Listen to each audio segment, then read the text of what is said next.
रामायण की 100 सीखें। जब कैकेयी ने दशरथ को अपने कक्ष में बुलाया तब राजा दशरथ बहुत ही खुश और सुखी थे, क्योंकि सुबह प्रभु राम का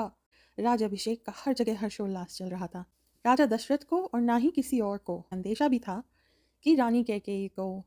राजा राम के राजाभिषेक से कोई परेशानी है। इसी हर्षोल्लास में जब राजा दशरथ कैकेयी के कक्ष में पहुंचे, उन्होंने बड़े प्रेम से पूछा कि रानी, तुमने तो हमेशा कहा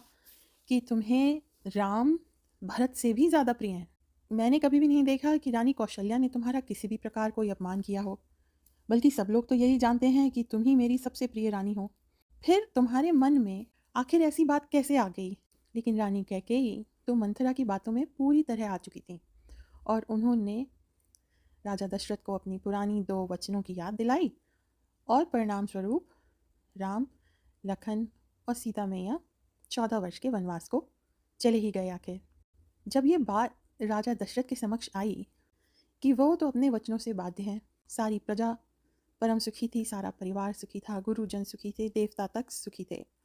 तो अचानक रानी कैकेयी ने ये कैसी मांग कर दी। इसमें हमें राजा दशरथ से ये सीख मिलती है कि कई बार जब हम सोचते हैं कि सब चीज़ें अपनी परिस्थितियों में सही बैठ गई हैं और अब हमारे मन का उचित धर्म स्वरूप होने ही वाला है, तब अचानक कभी कभी किसी रिलेशनशिप से हम सरप्राइज़ हो जाते हैं। हमें ये लगता है कि इनको हम बहुत अच्छे से जानते हैं, इन्होंने ऐसी अनुचित मांग कैसे कर दी। आजकल की दुनिया में जब सोशल इन्फ्लुएंसिंग इस कदर हावी हो गई है कि हमारा मानस पटल बुरी तरह घिर गया है,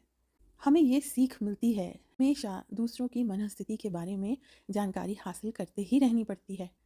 जिससे कि भी ऐसा कुछ सरप्राइज़ या ऐसा कुछ शॉकिंग ना लगे कि रानी कैकेयी के मन में कुछ पहले ही था जो उन्होंने शायद कभी अपने आप से भी नहीं कहा।